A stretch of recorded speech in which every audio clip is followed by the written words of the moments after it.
नमस्कार, मैं माया शर्मा। आज आपको कक्षा 7 का जो अपना एसएसटी का टॉपिक है वो पढ़ाने जा रही हूँ। इसमें है नए राजा और उनके राज्य।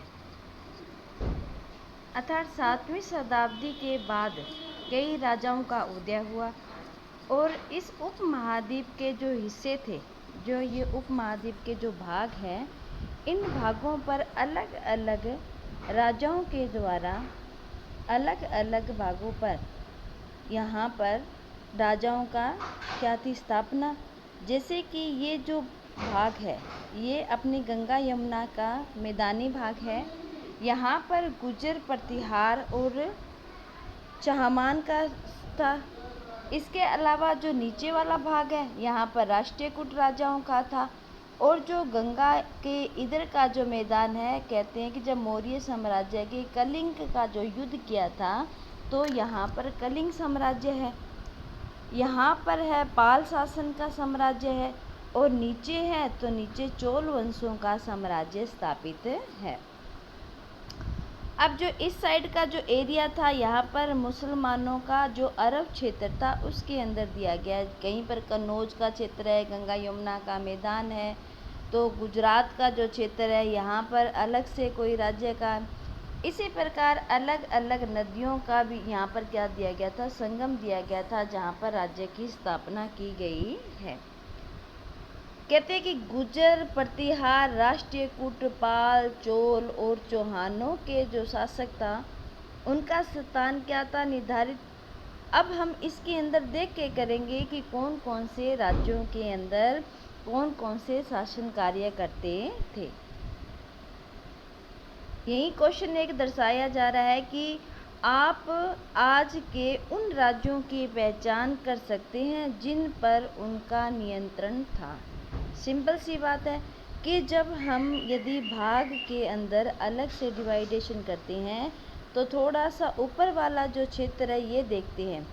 जो कश्मीर का क्षेत्र दिखाई दे रहा है यहाँ पर, जो ये कश्मीर का क्षेत्र है, कश्मीर के ऊपर वाले जो क्षेत्र है गंगा यमुना का है, ये कन्नौज है।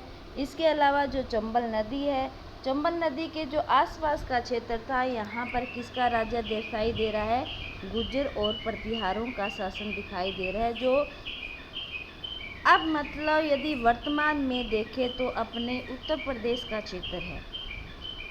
अब यदि नीचे वाला जो क्षेत्र है जो ताप्ती नदी और जो नर्मदा नदी है, तो ये अब ये कौन सा अपना राज्य आ जाता है, आप बता सकते हो? क्योंकि यहाँ पर इसके जो पास वाला क्षेत्र है ये तो एमपी मध्य प्रदेश है, और जो ये गुजरात के नीचे वाला जो क्षेत्र है ये वाला क्षेत्र ये कौन सा है, महाराष्ट्र है।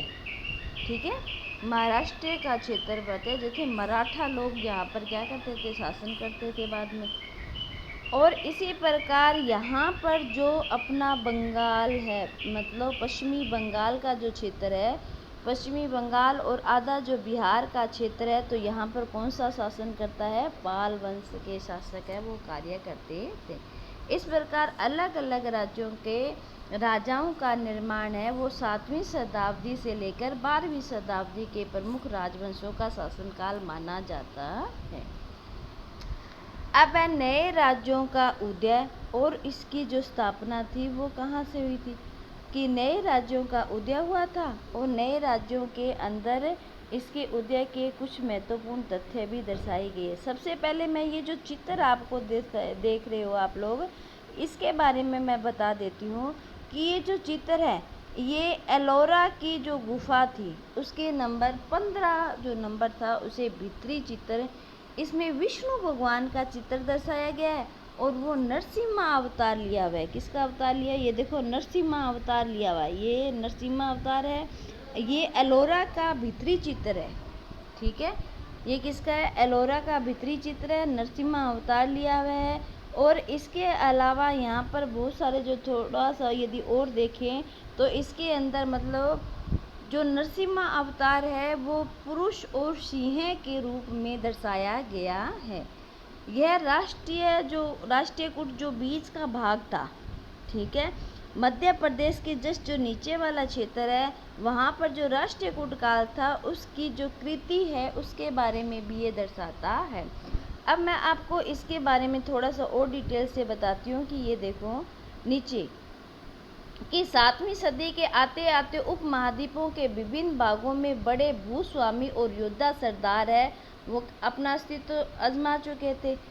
राजा लोग हैं उन्हें अपने मेहनतन या सामंतों को क्या करते थे कि उनका पद देते थे और इसके बदले में जो सामंत वर्ग थे वो सामंत वर्ग क्या देते थे, राजा या स्वामी को उपहार या फिर उसके बदले में कर या अन्य कुछ सामान भी या सैन्य सहायता। सैनिक मतलब अपने यहाँ पर अपने कहते हैं ना कुछ व्यक्तियों को जो जाट जमींदार थे बड़े बड़े सामंत लोग थे तो अपने पास में बहुत सारे लोगों को रखते थे और वो उनका मतलब खेती से व्यापार से संबंधित है या कहते हैं कि उनकी सुरक्षा के लिए ठीक है एक गार्ड के रूप में कार्य करते थे। जब भी कभी राजा को युद्ध पर जाना पड़ता था और उनकी सैनिक सहायता की ज़रूरत होती थी तो वो उन्हें क्या प्रदान करते थे, सैनिक सहायता प्रदान करते थे। तो इस प्रकार अधिक सत्ता और संपदा हासिल करने के लिए समस्त मतलब जो सामंत थे वो अपने आप को क्या मानने लगे, महासामंत या महामंडलेश्वर मतलब मंडल के महान स्वामी मानने लगे, अपने आप को स्वामी घोषित कर लिया। और कभी कभी तो ऐसा होता था कि वो मतलब राजा से भी अपने आप को क्या मानते थे, स्वतंत्र मानते थे, मतलब खुद का अपना एक अस्तित्व मानते थे। इसी प्रकार एक उदाहरण दिया हुआ है दक्कन के जो राष्ट्रकूट राजा थे उनके बारे में दिया हुआ है कि जो दक्कन के राष्ट्रकूट राजा थे ना वो अपने आप को मतलब जो दूसरे राजा थे उनकी अधीनता से क्या करते थे, अपने को स्वतंत्र रखते थे। तो 8वीं सदी के मध्य के अंदर राष्ट्रकूट का एक प्रधान व्यक्ति था जिसका नाम दंती दुर्ग ने ठीक है अपने चालुक्य स्वामी की अधीनता से क्या कर दिया, इनकार कर दिया कि मैं आपकी अधीनता स्वीकार नहीं करता, मैं अपना खुद का एक स्वतंत्र राज्य की स्थापना करना चाहता हूँ। इसीलिए अपने चालुक्य स्वामी को उन्होंने क्या कर दिया, इनकार कर दिया और उन्हें हराया तथा एक हिरण्य गर्भ जो शाब्दिक अर्थ होता है सोने का गर्भ मतलब एक मतलब उन्होंने क्या किया, यज्ञ किया, अनुष्ठान मतलब होता है यज्ञ करना, उन्होंने यज्ञ किया और उस यज्ञ के अंदर उन्होंने क्या की, ब्राह्मणों की सहायता से उन्होंने यज्ञ किया, ब्राह्मणों की सहायता से यज्ञ किया और इस यज्ञ के अंदर उन्होंने अपने आप को महान साबित किया भी। अपने आप को कुछ लोग थे वो पहले ब्राह्मण थे और अपने को क्षत्रिय साबित करने के लिए उन्होंने क्या किया, एक अनुष्ठान किया और उस अनुष्ठान के माध्यम से मतलब वो जन्म से क्षत्रिय न होते हुए भी वो कर्म से क्या माने गए, क्षत्रिय माने गए और आगे भी उन्हें क्षत्रिय रूप धारण करने के लिए उन्होंने इसका क्षत्रियत्व प्राप्त मतलब अपना बल प्राप्त करने के लिए इस युग को प्रारंभ किया था। अब थोड़ा सा और यदि आगे टॉपिक देखें तो भाई हाँ ठीक है, कुछ जो मतलब यदि और उदाहरण ले तो इसमें जैसे उद्यमी परिवार होते हैं, जैसे कि व्यापार से संबंधित होते हैं, कारोबार से संबंधित होते हैं, ऐसे परिवार होते हैं वो मतलब राजशाही अब कायम करने के लिए अपने आप का प्रभुत्व बनाने के लिए अपने पास में क्या रखते हैं, सेना का इस्तेमाल करते हैं या सेना को रखते हैं ताकि उनकी धन संपदा की क्या हो सके, सुरक्षा हो सके। और इसी मिसाल के तौर पर जो जैसे गुर्जर प्रतिहार थे, कतम थे या मयूर शर्मन थे या हरिश्चंद्र थे, ये सारे क्या थे, ब्राह्मण थे। अब धीरे धीरे इन्होंने अपनी ब्राह्मणता वाली जो परंपरा थी वो तो छोड़ दी, लेकिन उन्होंने कौन सा अपना लिया, उन्होंने क्षत्रिय धर्म को अपनाया और क्षत्रिय धर्म को अपनाते हुए उन्होंने मतलब एक तरह से अपना छोटा सा साम्राज्य की क्या कर ली, स्थापना कर ली, परंपरागत को छोड़ दिया।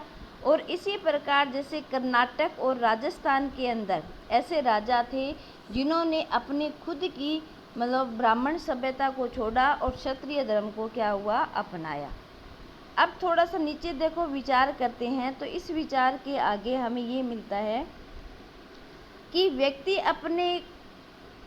अपना प्रभाव जमाने के लिए, व्यक्ति अपना क्या जमाने के लिए, प्रभाव जमाने के लिए कभी कभी ऐसा है वो कार्य करता है, जिससे कि लोगों के बीच के अंदर उसका प्रभुत्व है वो बना रह सके।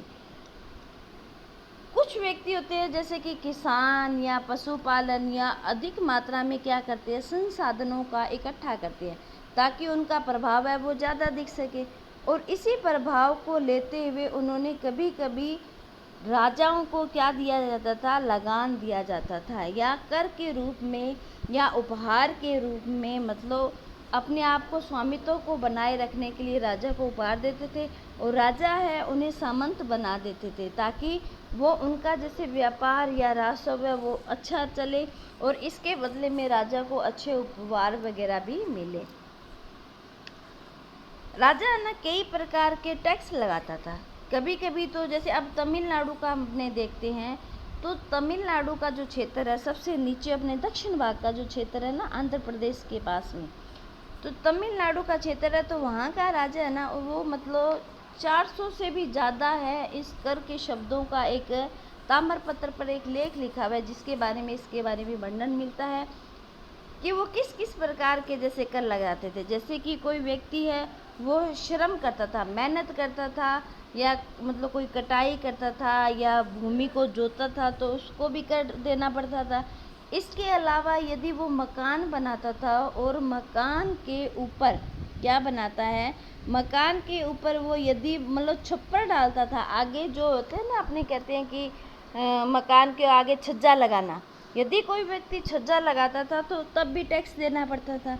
इसके अलावा यदि खजूर के पेड़ से या ताड़ के पेड़ से उसे फल प्राप्त करना होता था, खजूर का पेड़ आपको पता है कि लंबा कितना होता है, या नारियल का पेड़ कितना लंबा होता है, तो इसे फल प्राप्त करने के लिए वहाँ के किसान क्या करते थे कि इस प्रकार की एक सीढ़ी बनाते थे जिससे कि वो उस पर चढ़कर आसानी से फल को तोड़ सके।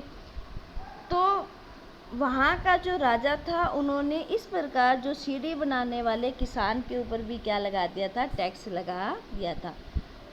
अब यदि कोई पारिवारिक संपत्ति है और उसका पुत्र यदि उस संपत्ति का अपना मतलब अधिकार जमाना चाहता था तो उसके ऊपर भी उन्होंने क्या लगाया था, टैक्स लगाया था। अब ये जो सारी टैक्स से संबंधित है, इससे क्या होता था कि राजा के पास ज़्यादा से ज़्यादा है वो पैसा इकट्ठा होता था या धन संपदा इकट्ठा होता था, और लोगों को बहुत अधिक मात्रा में टैक्स देना पड़ता था। राजवंशों का उदय हुआ। राजवंशों के साथ साथ मैंने आपको टैक्स के बारे में भी बताया कि 400 से ज़्यादा है वो टैक्स दिया करते थे, और उस टैक्स की मात्रा इस प्रकार होती थी कि कई बार तो क्या होता था कि वहाँ के जो सामंत या अन्य जो वर्ग थे वो विद्रोह कर देते थे और अपने आप को उस राजा से जो सामंत थे वो क्या मान लेते थे, स्वतंत्र मान लेते थे, और अपना एक खुद का स्वयं राजस्व व्यवस्था है वो लागू कर देते थे। अब ये वो जो संसाधन है, वे संसाधन राजा की व्यवस्था या वित्तीय आधार बनते थे, जिससे राजा क्या करता था, दुर्ग का निर्माण करता था। दुर्ग आप जानते हो कि महलों का निर्माण करते थे जिसमें राजा रानी या फिर जो सैनिक वर्ग है वो सारे रहते थे साथ में। और इसके साथ साथ संसाधनों का, जैसे कि युद्ध में लड़ने के लिए हथियारों का, ठीक है, इन सब का क्या करते थे, इस्तेमाल करते थे। और युद्ध में लूटी हुई जो संपत्ति होती थी उनको भी क्या करते थे, अपने पास में सुरक्षित रखते थे। व्यापारियों के मार्गों में भी प्रयोग की जाने वाली जो संभावनाएं बनती थी उसका भी वो इस प्रकार से यूज करते थे। तो प्रशासन का वह रूप आज भी व्यवस्था में किन मायनों से भिन्न है। आप मानते हो कि आज जो प्रशासन है, आज प्रशासन है वो टैक्स लेता है, टैक्स लेता है। आप सबको पता है कि आप मकान बनाते हो तो टैक्स होता है, बिजली का है, सड़क का है। आप सड़क पर जाते हो तो प्रत्येक जो सड़क पर जो साधन चलते हैं उनको टैक्स देना पड़ता है। तो हर चीज़ के अंदर थोड़ा थोड़ा जो टैक्स होता है वो सरकार के पास इकट्ठा होता है, और इस से संबंधित कई भी मतलब कार्य होता है वो सरकार उन पैसों से विकास की योजनाओं का कार्य करते हैं। राजस्व वसूली के लिए भी पदाधिकारियों की नियुक्ति सामान्यतः प्रभाव परिवारों के बीच से ही की जाती है। मतलब यदि किसी परिवार में 2 या 3 सदस्य होते हैं तो एक सदस्य है वो सैनिक के रूप में कार्य कर सकता है।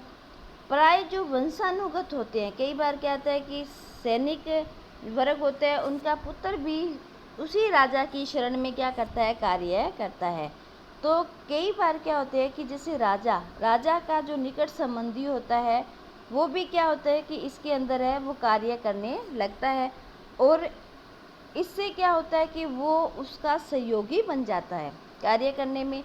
कभी कभी वो राजा उन सहयोगी या अच्छे मतलब जो संबंध बनते हैं तो उन्हें एक अलग से भूमि प्रदान कर देते हैं, जिससे कि उसे नए राष्ट्रों की वो क्या हो सके, वो खुद का अपना शासन का संचालन कर सके।